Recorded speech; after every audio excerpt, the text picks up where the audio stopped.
오늘 우리에게 주신 말씀은 마태복음 12장 43절부터 45절까지 말씀 한 목소리로 같이 읽도록 하겠습니다. 시작. 더러운 귀신이 사람에게서 나갔을 때에 물 없는 곳으로 다니며 쉬기를 구하되 쉴 곳을 얻지 못하고 이에 이르되 내가 나온 내 집으로 돌아가리라 하고 와보니 그 집이 비고 청소되고 수리되었거늘 이에 가서 저보다 더 악한 귀신 7을 데리고 들어가서 거하니 그 사람의 나중 형편이 전보다 더욱 심하게 되느니라. 이 악한 세대가 또한 이렇게 되리라. 아멘. 요즘은 영화도 세간의 관심도 다 우주에 쏠려 있다 보니까 좀 뜸합니다만 과거에는 바닷속을 운행하는 이 탐험선이나 잠수함의 이야기를 소재로 한 영화들이 꾸준히 이렇게 제작되어서 발표가 되었습니다. 이런 종류의 영화들은 바닷속이라는 그 밀폐된 환경 안에서 거대한 수압을 견디며 살아남아야 하는 주인공들의 그 사투를 그리는 것이 보통입니다. 잠수함은 깊은 수심의 바닷속에서 바닷물의 거대한 압력을 잘 견디도록 설계가 되어 있습니다. 하지만 언제든지 그 두꺼운 철판벽을 뚫고 물이 새어 들어올 수 있다는 그 긴장감과 두려움을 버릴 수가 없습니다. 완벽히 밀폐되어 있을 때는 당연히 수압을 잘 견디겠지만 잠수함의 벽체의 철판 결합 부위가 어느 한 곳이라도 약해지기만 하면 혹은 적의 공격을 받아서 잠수함 그 벽체가 찌그러지거나 구멍이 생기면 바닷물은 사정없이 그 틈을 파고 잠수함 안으로 들어옵니다. 시간이 지나면 지날수록 수압은 더욱더 거세게 잠수함의 그 약한 벽체를 짓누르고요. 조기에 그 구멍난 부위를 보수하지 않으면 결국 구멍은 점점 커져서 잠수함의 그 실내에는 실내와 똑같이 바닷물로 가득 차게 되고 사람들은 숨을 쉴 수 없게 되어서 죽게 되는 거죠. 바닷물은 항시 잠수함 벽체의 약한 부분을 노립니다. 바닷속에는 물이 없는 공간이 절대로 있을 수 없다고 마치 그렇게 이야기하는 것처럼 잠수함을 그냥 두지 않고 사방에서 이 잠수함을 압박합니다. 우리의 영적인 상황도 그렇습니다. 바닷물이 엄청난 수압으로 잠수함을 압박하듯이 사탄은 하나님의 창조 질서로 세워진 이 땅을 하나님으로부터 떼어놓으려고 매 순간 전방위적으로 전력을 다해서 공격합니다. 마치 자신들이 지금 지배하고 있는 이 지구상에는 그 어떤 공간도 자신들의 영향력이 차단된 공간이 있어서는 안 된다고 주장하는 것처럼 눈에 불을 켜고 모든 땅, 모든 사람들의 마음속까지 다 지배하려고 발악을 하면서 영적으로 우리를 압박하고 있습니다. 사도 베드로는 이러한 우리의 영적인 상황을 잘 알고 베드로전서 5장 8절에서 이렇게 경고합니다. 우리 같이 한번 읽겠습니다. 시작. 근신하라 깨어라 너희 대적마귀가 우는 사자같이 두루다니며 삼킬 자를 찾나니. 배고픈 사자가 숯불 속에 숨어서 눈에 불을 켜고 먹잇감을 지켜보고 있다가 번개같이 달려들어서 먹잇감을 잡아채듯이 그리스도인들이 정신을 바짝 차리지 않으면 사단이 그리스도인들을 삼켜버릴 것이다라고 경고하는 겁니다. 하나님과의 관계를 끊어버리고 하나님의 은혜를 끊어버리고 하나님의 사랑을 끊어버리고 영혼을 죽음의 상태로 만들어버린다는 이야기입니다. 예수님께서도 당연히 우리의 이러한 영적인 상황, 사탄의 끈질기고 잔인한 유혹과 공격에 노출된 우리의 이 위험 상황을 잘 알고 계십니다. 그래서 오늘 본문의 말씀을 통해서 그것을 우리에게 경고하고 계십니다. 몇 주 전에 살펴봤던 마태복음 12장 2절 말씀에 보시면 예수님께서 귀신 들린 사람을 치료하셨다는 기사가 나옵니다. 마태복음 12장 22절 같이 읽어볼까요? 시작. 그때에 귀신 들려 눈 멀고 말 못하는 사람을 데리고 왔거늘 예수께서 고쳐주심에 그 말 못하는 사람이 말하며 보게 된지라. 그 사람은 생의 어느 순간에 귀신에게 사로잡혀 눈이 멀고 말을 못하게 되었습니다. 예수님께서 그 사람에게서 귀신을 쫓아내자 자아가 회복되고 영이 회복되었습니다. 내적인 변화를 따라 외적으로도 변화가 생겼는데 시력이 회복되고 말문이 열렸습니다. 그러나 귀신은 영이기 때문에 소멸되지 않습니다. 예수님이 쫓아냈다고 해서 귀신이 죽는 것은 아니지요. 거라사 지방에 가셨다가 귀신 들린 사람을 만났던 일을 기억하실 겁니다. 귀신 들린 사람 속에 있는 군대 귀신들이 예수님을 만나자 더 이상 그 사람 속에 있을 수 없음을 깨닫고 예수님에게 돼지떼에게로 자신들이 옮겨가는 것을 허락해달라고 요청을 합니다.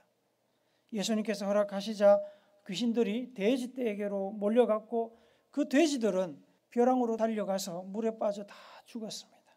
물론 돼지들이 죽었다고 해서 귀신들이 죽은 것은 아니지요. 사람에게 빠져나갔듯이 어딘가로 몰려갔을 것입니다. 예수님께서 귀신을 쫓아내신 이후에 사람의 영과 자아가 회복되는 것은 틀림없이 좋은 일입니다. 반드시 그렇게 되어야 되는 일입니다. 예수님의 말씀과 성령으로 자유하게 된 사람들 속이 예수님의 보혈의 피로 정결하게 되는 겁니다. 그러나 사람이 완벽하지 않고 이 세상은 여전히 귀신과 사탄의 앞마당이라는 사실을 우리가 잊어버리면 안 됩니다. 예수님의 은혜와 구원의 감격이 식으면 사탄과 귀신은 언제든지 다시 그 사람을 점령하기 위해서 돌아옵니다. 자기 집에서 부당하게 쫓겨난 주인처럼, 배고픈 사자처럼 그 사람을 삼키려고 기회를 엿보고 있습니다. 그래서 예수님의 은혜로 귀신에게서 벗어난 사람은 자신의 삶을 예수님과 동행하며 예수님의 은혜와 보호하심 안에 머물기 위해서 노력해야 됩니다. 그렇지 않으면 언제든지 사탄과 귀신에게 다시 점령당할 수 있습니다. 문제는 예수님의 은혜로 정결하게 된 우리를 다시 점령하려는 사탄의 기세가 이전에 우리가 예수님을 알지 못하던 때보다 훨씬 강하다는 겁니다. 예수님의 은혜를 맛본 사람들을 점령하려고 사탄은 이전보다 몇 배나 더 강한 무기, 강한 유혹과 강한 거짓말을 동원합니다. 그래야 예수님의 흔적을 지우고 우리를 다시 사로잡을 수 있기 때문입니다. 다시 사탄의 권세 아래 우리를 묶어 놓을 수 있기 때문에 그렇습니다.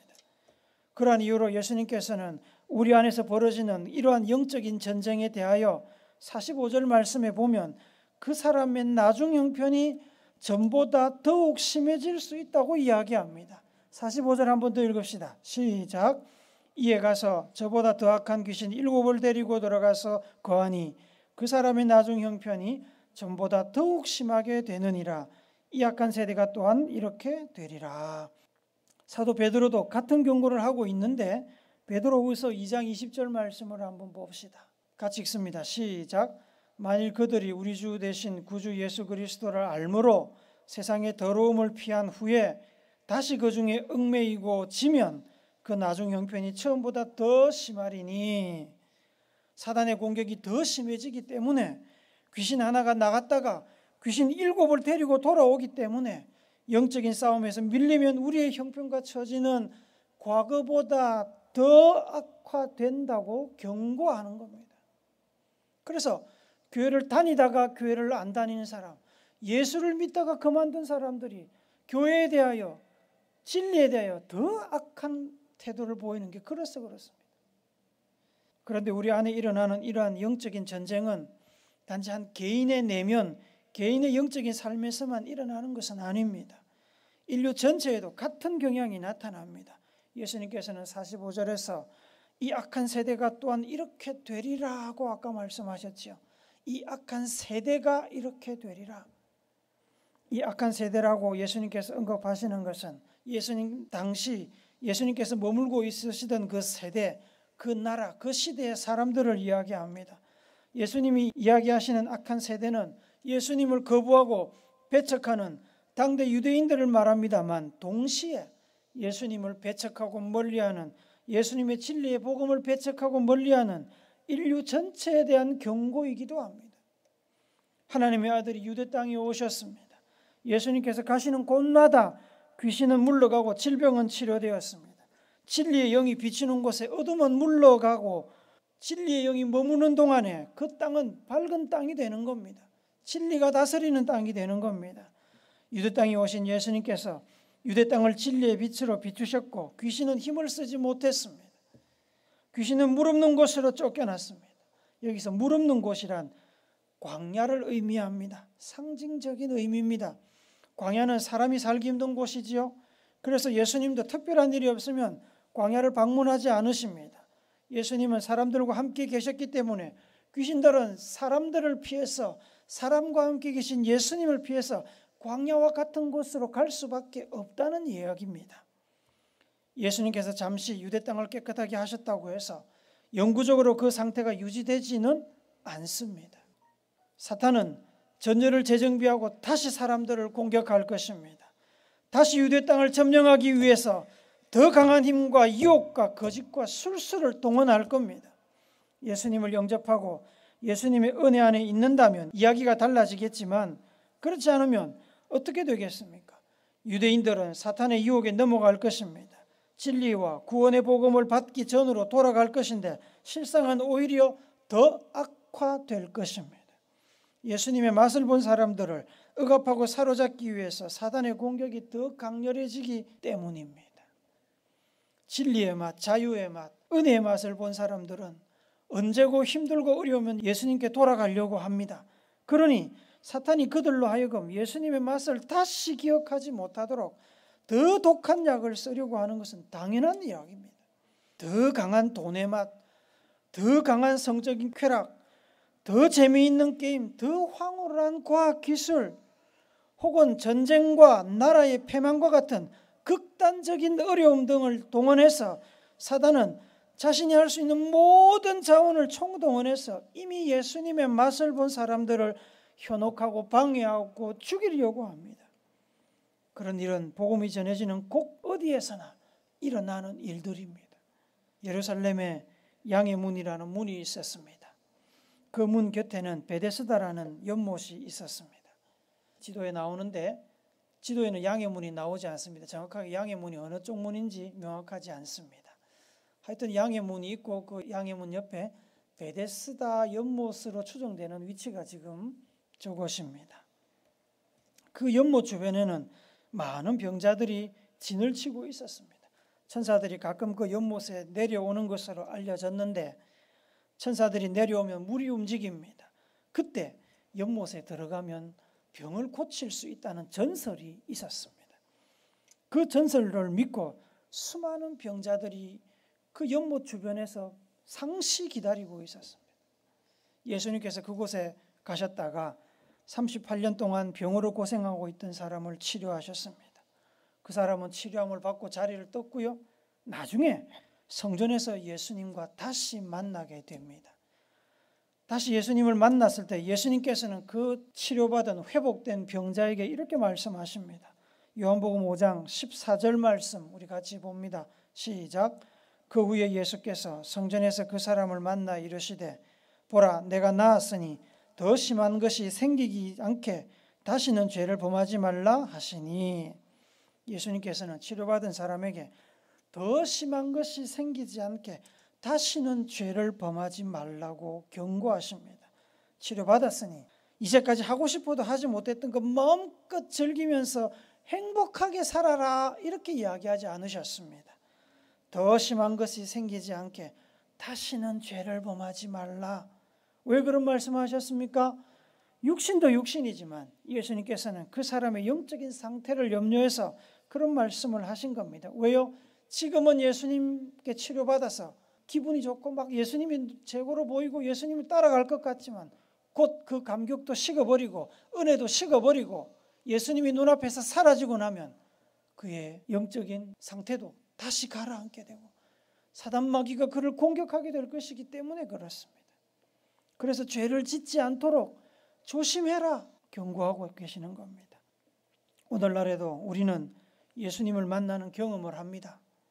어떤 사람들은 질병을 치료받고 예수님을 만나기도 하고 어떤 사람들은 자신의 죄를 깨닫고 죽을 운명에 처한 자기를 발견하고 살기 위해서 예수님을 찾고 만나기도 합니다. 이렇게 만났던 저렇게 만났던 우리가 예수님을 만나면 2000년 전에 팔레스타인 땅에서 예수님을 만났던 사람들이 누렸던 그 은혜와 기쁨과 구원의 체험을 우리도 하게 됩니다. 예수님을 만나는 경험은 반드시 자신의 죄를 돌아보고 회개하는 과정을 거치게 되어 있습니다. 예수님은 거룩하신 분입니다. 예수님은 우리에게 은혜와 복을 주시지만 우리는 예수님을 만나면 흠도 없고 죄도 없는 깨끗한 거울 같은 예수님을 통해서 우리의 허물과 죄를 보게 됩니다. 예수님을 만나는 기쁨과 우리의 허물과 죄를 들여다보는 슬픔이 동시에 존재하는 겁니다. 예수님과 함께 하기 위해서, 예수님의 거룩함을 담기 위해서, 죄의 결과인 죽음에서 벗어나서 영원한 생명을 얻기 위해서 우리는 우리 자신의 죄를 회개해야 합니다. 회개가 뭡니까? 회개는 청소입니다. 청소. 회개는 우리에게 묻어있는 더러운 것을 벗겨내는, 씻겨내는 과정입니다. 우리 안에 붙어있는 허망하고 악한 생각들, 탐욕과 욕심들, 하나님이 없어도 된다는 교만함을 청소하여 우리의 속사람을 깨끗하게 하는 것이 회개입니다. 그렇지만 회개하는 것으로 모든 과정이 끝나지는 않습니다. 이후로부터 안심하고 평안을 누리며 살 수 있는 것이 아닙니다. 어떤 이단들은 한번 예수를 믿으면 다시는 죄를 짓지 않기 때문에 마음대로 살아도 된다고 하는 그런 교리를 가진 이단들도 있습니다. 그러나 절대로 그렇지 않습니다. 회개를 통해서 깨끗하게 정비되고 청소된 우리의 속사람을 하나님의 아름다운 것으로 채워야 됩니다. 하나님의 말씀으로, 기도로, 감사로 채워야 됩니다. 하나님 주신 꿈과 비전으로 채워야 됩니다. 하나님의 사랑으로 채워야 됩니다. 성령으로 채워야 됩니다. 그렇게 채워야 다른 것이 들어오지 못합니다. 사단의 악한 것이 들어오지 못합니다. 비어 있으면 뭐가 들어와도 들어옵니다. 빈 그릇에는 먼지라도 않습니다. 벌레들이 똥도 누워갑니다. 비워진 채로 그대로 있으면 사탄이 쾌재를 부르며 7 귀신을 데리고 돌아오는 겁니다. 하나님은 우리가 하나님을 찾을 때 좋은 것을 채워주시는 분입니다. 시편 107편 9절 말씀 우리 같이 한번 읽어봅시다. 시작. 그가 사모하는 영혼에게 만족을 주시며 줄인 영혼에게 좋은 것으로 채워주심이로다. 디도서 3장 4절부터 7절 말씀도 우리 같이 봅니다. 시작. 우리 구주 하나님의 자비와 사람 사랑하심이 나타날 때에 우리를 구원하시되 우리가 행한 바 의로운 행위로 말미암지 아니하고 오직 그의 긍휼하심을 따라 중생의 씻음과 성령의 새롭게 하심으로 하셨나니 우리 구주 예수 그리스도로 말미암아 우리에게 그 성령을 풍성히 부어주사 우리로 그의 은혜를 힘입어 의롭다 하심을 얻어 영생의 소망을 따라 상속자가 되게 하려 하심이라. 예수님이 성천하시고 오순절이 되어서 기도하던 제자들에게 하나님께서 하나님의 영을 부어주셨습니다. 하나님의 영이 부어져 채워지자 제자들이 새 사람이 되었습니다. 능력이 나타나기 시작했습니다. 하나님의 영으로, 하나님의 말씀으로, 하나님의 것으로 채워져야 집에서 쫓겨난 사단마귀가 돌아오지 못하는 겁니다. 하나님으로 가득 차서 들어올 공간이 없어야 됩니다. 사탄은 하나님을 밀어낼 수 없습니다. 왜 그렇습니까? 하나님이 더 세기 때문에 그렇습니다. 간단하죠? 하나님이 더 세기 때문에, 하나님이 우리 안에 가득 차 있으면 사탄이 들어올 공간이 없는 겁니다. 그 하나님으로 채워진 제자들이 하나님의 능력을 나타내고 사람들을 변화시키기 시작한 것이 바로 오순절 사건 이후였습니다. 성령으로 채워진 이후였다는 말입니다.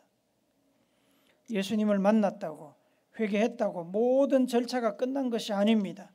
하나님 앞에 가는 그날까지 우리는 우리의 청소되고 비워진 내면을 하나님의 아름다운 것으로 채워서 스스로를 지켜야 됩니다.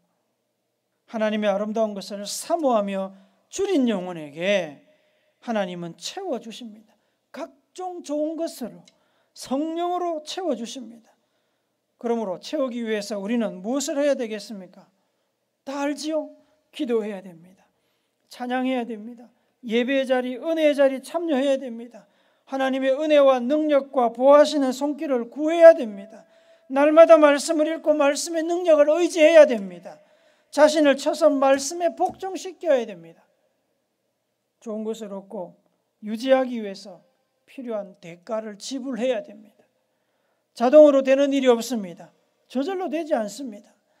데살로니가전서 5장 16절부터 23절까지 좀 길지만 우리 같이 읽도록 하겠습니다. 시작. 항상 기뻐하라. 쉬지 말고 기도하라. 범사에 감사하라. 이것이 그리스도 예수 안에서 너희를 향하신 하나님의 뜻이니라. 성령을 소멸하지 말며 예언을 멸시하지 말고 범사에 헤아려 좋은 것을 취하고 악은 어떤 모양이라도 버리라. 평강의 하나님이 친히 너희를 온전히 거룩하게 하시고 또 너희의 온 영과 혼과 몸이 우리 주 예수 그리스도께서 강림하실 때에 흠없게 보존되기를 원하노라. 기뻐하고 기도하고 감사하며 범사에 헤아려 좋은 것을 취하고 성령과 예언을 무시하지 말고 순종하며 악은 모양이라도 버리는 것이 우리를 향하신 하나님의 뜻입니다. 우리가 이렇게 매일 힘써 하나님의 아름다운 것을 사모하며 구할 때 주님 오시는 그날까지, 천국에 이르는 그날까지 하나님께서 우리를 흠없게 보전하실 것입니다. 사랑하는 우물교회 성도 여러분, 바닷속에서 그 거대한 수압을 견디는 잠수함의 벽체와 같이 예수님을 만나 죄에서 자유하고 깨끗하게 된 청소된 우리의 내면을 능력의 하나님의 아름다운 것으로 채워서 사단의 공격으로부터 자기를 지켜야 됩니다. 비어 있으면, 무방비로 방심하면 악한 사단 마귀가 더러운 것을 가져옵니다. 이전보다 더 악한 것을 가져옵니다. 귀신이 하나가 나갔는데 7 귀신이 돌아온다고 했습니다. 바닷물 수압이 잠수함의 벽체를 항상 짓누르며 구멍을 내려고 하는 것처럼 우는 사자가 먹잇감을 잡아먹기 위해서 절대로 포기하지 않고 죽을 힘을 다해 달리는 것처럼 사탄은 여러분과 저를 매 순간 공격할 기회를 엿보고 있습니다. 틈만 보이면, 기회만 생기면 달려들어서 우리 안에 불신앙, 분노, 미움, 원망, 분열, 다툼, 시기, 투기, 탐욕, 이기심, 교만, 무관심, 죄악을 집어넣어서 우리의 내면을 타락시키려고 합니다. 그래서 우리를 사로잡아 하나님을 멀리하게 만들고 사탄을 닮게 만들려고 합니다. 데살로니가전서 5장 6절은 권면합니다. 그러므로 우리는 다른 이들과 같이 자지 말고 오직 깨어 근신할지라. 정신을 바짝 차리고 항상 깨어서 자신의 상태를 살피며 사탄의 공격을 살피시기 바랍니다. 하나님의 아름다운 것으로 내면을 채워서 주님 오시는 그날까지, 천국 가는 그날까지 거룩하고 성결한 하나님의 자녀와 백성 된 삶을 사시기 바랍니다. 그 일을 통하여 하나님의 뜻을 이루는 우물교회 성도들이 모두 되시기를 거룩하신 예수님의 이름으로 축복합니다. 아멘.